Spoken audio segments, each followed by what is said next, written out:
ये भागवत कथा जो चल रही है, मैं गजेंद्र जी को पहले तो बधाई देता हूँ। इन्होंने जो आज सनातन के नाम पर भागवत को कथा कराकर लोगों को पुण्य प्रदान कर रहे हैं, इसमें कोई दो राय नहीं कि भागवत कथा जितनी भी हमारे सनातन के अंदर सर्वश्रेष्ठ कथाओं में से है।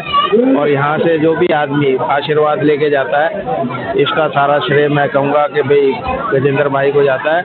इन्होंने जो भागवत आज की डेट में कराई है, और मैं यही कहूँगा कि परमपिता परमात्मा सबको, जो ये लोग आए और जो लोग नहीं आ सके उनको भी, जो मन से आना चाहते थे नहीं आ पाए उनको भी, सबको परमात्मा आशीर्वाद दे और बहुत ऊंचाइयों तक पहुंचाए। बहुत बहुत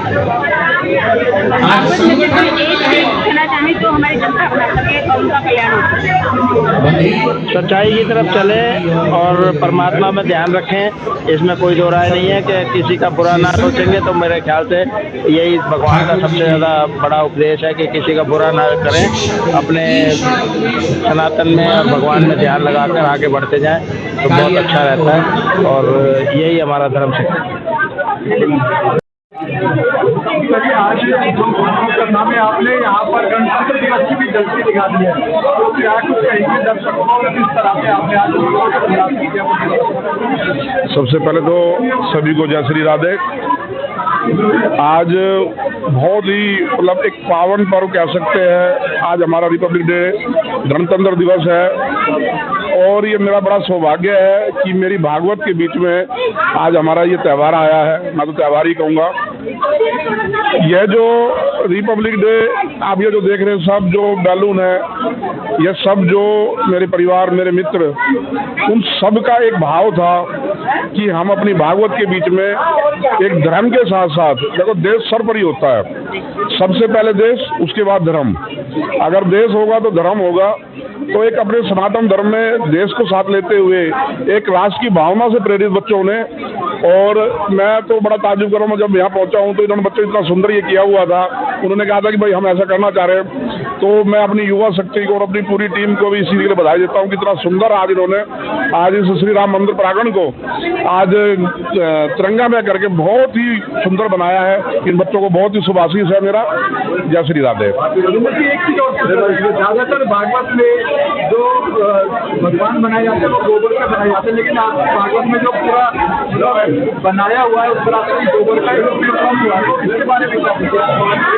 पत्रकार महोदय, ये तो आपका नजरिया है। आज मॉडर्न टेक्नोलॉजी है।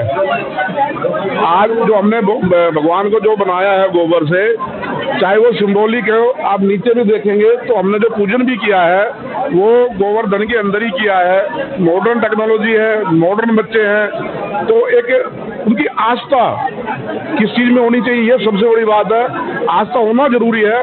यह है कि हमने एक बैनर बनाया, उसमें नहीं है प्रॉपर, जो आप पहाड़ भी देख रहे होंगे उसको भी गोबर से बनाया है, और जो नीचे भी जो हमने पूजन किया है वह आपने गोबर से ही किया है। आज भारत और गोवर्धन दोनों एक कर दिया नहीं, मैंने कहा ना, मैंने आपको बताया इस चीज़ के लिए देश सर्वोपरि है, राष्ट्र सर्वोपरि है, उसके बाद धर्म जब रहेगा जब हमारा राष्ट्र रहेगा। तो ये हमारे बच्चों के अंदर एक भावना, एक देश के प्रति भावना होना और सनातन धर्म के प्रति भी एक भावना होना, ये हमारे एक शुभ भविष्य के लिए हमारे को अच्छा रास्ता मिल रहा है। कि जो बच्चे कल तक एक जो डिस्को में जाके राजी थे, आज 8 दिन के आयोजन के अंदर मेरे मित्र, मेरे इष्ट मित्र, उनका परिवार, उनके युवा बच्चे बहुत ही गहरे मन और भाव से भागवत को सुन भी रहे हैं और उसका आयोजन भी कर रहे हैं। ये एक हमारे भविष्य, शुभ एक अच्छे भविष्य के लिए, हमारे देश के लिए बहुत ही सुंदर कार्य मैं समझता हूँ कि हमारे बच्चे कर रहे हैं। सबसे पहले अपना परिचय दीजिएगा, और आज आपके यहाँ भागवत के मन में हाईटेक गोवर्धन जी की पूजा हुई थी, इसके बारे में आप क्या कहेंगे? मेरा नाम निधि मंगला है, और आज जो यहाँ पे गोवर्धन की पूजा की गई है उसमें गुरुजी का ऐसा मन था कि आज गोवर्धन जी की भी पूजा की जाए और साथ साथ गणतंत्र दिवस भी मनाया जाए। तो इसलिए उन्होंने तिरंगे का यूज करते हुए, गोबर भी और तिरंगा दोनों का यूज करते हुए गणतंत्र दिवस भी मनाया और गोवर्धन की पूजा भी करी। सबसे पहले हम आपका परिचय जानेंगे, और आज बताइए कि जो गुरु जी है जिनके साथ आप कैसे जुड़े और इनके जुड़ने के बाद में आपके जीवन में क्या कुछ आपने चेंजेस देखे, क्या कुछ कहना चाहेंगे दर्शकों? मेरा नाम शिखा मंगला है और जब बात आपने हमारे गुरु जी की है तो उनसे हम जुड़ने वाले कोई भी नहीं है। गुरु से भगवान ने मिलाया और भगवान से गुरु जी ने मिलाया। सबसे पहले शुरुआत हुई भगवान की।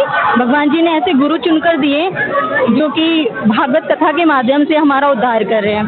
और अब आप बात करेंगे अगर गुरु जी की, तो गुरु जी मिलवा रहे हैं भगवान जी से, तो दोनों का कॉम्बिनेशन है। अब थोड़ा सा हाँ जी, बड़े या भगवान, तो इससे क्या कहेंगे? मेरी नज़र में देखो एक मुहावरा ये आता है, एक श्लोक आता है कि गुरु गोविंद दोनों खड़े काके लागू पाए, से भी बड़ी मानी गई है।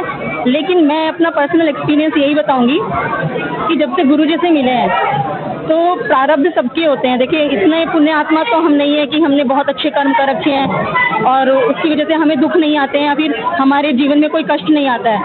आते हैं क्योंकि भगवान के हम प्यारे हो चुके हैं। भगवान अपने पास जल्दी बुलाएंगे तो इसलिए जल्दी जल्दी कष्ट भी दे रहे हैं, लेकिन उससे निमित्त मात्र उन्होंने ऐसा बना दिया है कि वो कष्ट हमें कष्ट छू के चले जाते हैं, हमें कष्ट नहीं लगते अब। लेकिन वही जीवन में अगर किसी और की आ जाए तो भगवान के और गुरु के बिना कोई भी हिल जाएगा, लेकिन हम नहीं हिल पाते क्योंकि हम पर साक्षात कहना जी की, श्री जी की और हमारे गुरुदेव की कृपा है। और जो लोग संकटों से हार कर भगवान की पूजा छोड़ देते हैं उनको क्या संदेश देंगे? गुरु अपनाइए, बिल्कुल ये सच्चे हृदय से मैं साची बात, जैसे कि हमारे गुरु जी सच्ची नहीं बोलते, साची बात बोलते हैं, तो बिल्कुल हृदय की बात मैं बोलूँगी कि आप गुरु अपना लीजिए। उसके बाद में दुख जो आएगा ना तो वो सुख आनंद के रूप में आएगा, सुख के रूप में नहीं आएगा, क्योंकि सुख का विपरीत होता है हमेशा दुख, और आनंद का कोई विपरीत नहीं है। तो गुरु को अपनाइए और अपने जीवन की दिशा जो है अकॉर्डिंगली चेंज कर लीजिए। बस आनंद से परमानंद ही होता है। बस आनंद से परमानंद, यानी ऊपर की तरफ, नीचे तो कुछ है ही नहीं। आपने अपनी राधा रानी जी का ब्याह भी किया है, क्या आप अपने हमें उनके दर्शन करवा सकते हैं? बिल्कुल करा सकते हैं। राधा रानी हमारी, पहले मैं बताना चाहूँगी, दर्शन बिल्कुल पीछे करा देते हैं। अभी बताना चाहेंगे कि हमारी राधा रानी इधर उधर से नहीं, साक्षात गुरुदेव ने हमें नंदगांव से दिए हैं। तो आइए हम आपको उनके दर्शन कराते हैं। लाला के साथ ब्याह के लाए हैं और बीच में जो बैठे हैं शालिग्राम के दर्शन आप कर सकते हैं। वो भी गंडकी नदी, नेपाल से गंडकी नदी से ही गुरु जी ने ही हमको शालिग्राम दी। हाँ जी।